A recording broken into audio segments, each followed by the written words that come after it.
जो supreme court के सामने मामला है, बाज़ लोगों का ख्याल यह है कि इसकी एक तो लीगल साइड है, लेकिन इसकी पॉलिटिकल इम्प्लिकेशंस इतनी ज़्यादा होंगी, जैसे जैसे केस खुलेगा सारे लोगों को इसको संभालना मुश्किल हो जाएगा। आप क्या कहते हैं? देखिए, सबसे पहले नदीम अली साहब, thank you very much for inviting me.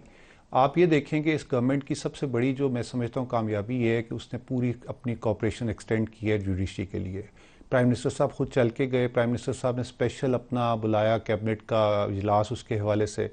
और उसके अंदर उन्होंने जे आई टी भी किया, कमीशन के हवाले से भी बात की, इन्वेस्टिगेशन के हवाले से भी बात की, और उन्होंने ये बात की कि हम लोग हर तरह से कॉपरेशन इनको देंगे। जहाँ पॉलिटिकल साइड और पॉलिटिकल इम्प्लिकेशंस की बात करते हैं तो मैं डेफिनेटली आपका जो डिसीजन और जो पॉलिटिकल इंजीनियरिंग के हवाले से बार बार सवालात उठते रहे हैं और उठ रहे हैं बार बार इस गवर्नमेंट के ऊपर भी और पिछले इलेक्शन के ऊपर भी, मैं समझता हूँ कि उसके हवाले से भी अपनी प्राइम मिनिस्टर ने भी कहा है हम हर किस्म की तहकीकात के लिए, हर किस्म की चीज़ के लिए तैयार हैं। लेकिन आप खाली इल्ज़ामात पे मत रहें, आप खाली ये चीज़ें मत देखें कि एक शख्स उठता है और वो चला जाता है। हमने कमीशन बनाया, उस कमीशन की क्या हालत हुई वो आपके सामने।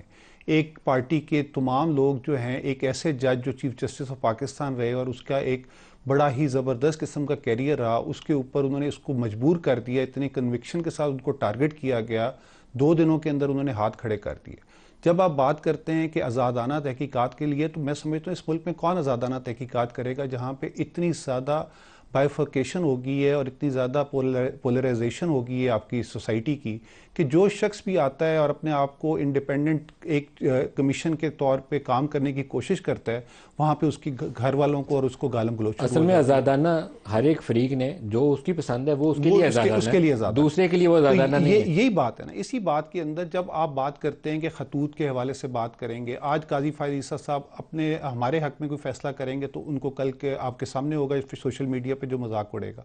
और वो अगर उनके खिलाफ करेंगे तो आपके सामने होंगे जो मामलात होंगे। इसलिए हमें एज अ कौम सबसे पहले ये चीज़ समझने की ज़रूरत है कि हमने किसी ना किसी पे ट्रस्ट करना है, और मेरा ख्याल है इस टाइम पे जुडिशरी से ज़्यादा कोई ट्रस्टवर्दी इदारा पाकिस्तान में मैं समझता हूँ मौजूद नहीं है। और पाकिस्तानी के तौर पे हमें चाहिए कि उन पे ट्रस्ट करें, ब्लाइंड ट्रस्ट करते हुए उनको ये मौका दें कि वो ये जो भी मामलात हो रहे हैं इन मामलात को तह तक पहुँचें। और आपकी बात बिल्कुल सही है कि अगर इसकी तहकीकात कराई जाएंगी तो आप बिल्कुल पहुँचेंगे कहाँ पर है, और उन तहकीकात की रोशनी के अंदर मैं समझता हूँ कि पूरा एक वाइट पेपर छपना चाहिए जो पाकिस्तान की तारीख के अंदर ये फैसला करे कि पाकिस्तान के इस मुल्क को किस तरह चलना चाहिए। और इस पाकिस्तान को मुल्क को चलाने वालों को ये चीज़ें साबित करनी पड़ेंगी कि हम लोग पाकिस्तान के साथ, पाकिस्तान के आइन के साथ और पाकिस्तान के जो रूल्स एंड प्रोसीजर्स हैं उसके साथ लॉयल हैं, और हम लोग पाकिस्तान की तरक्की के लिए और पाकिस्तान के साथ अपनी वफादारी के लिए सारा काम कर रहे हैं। सही।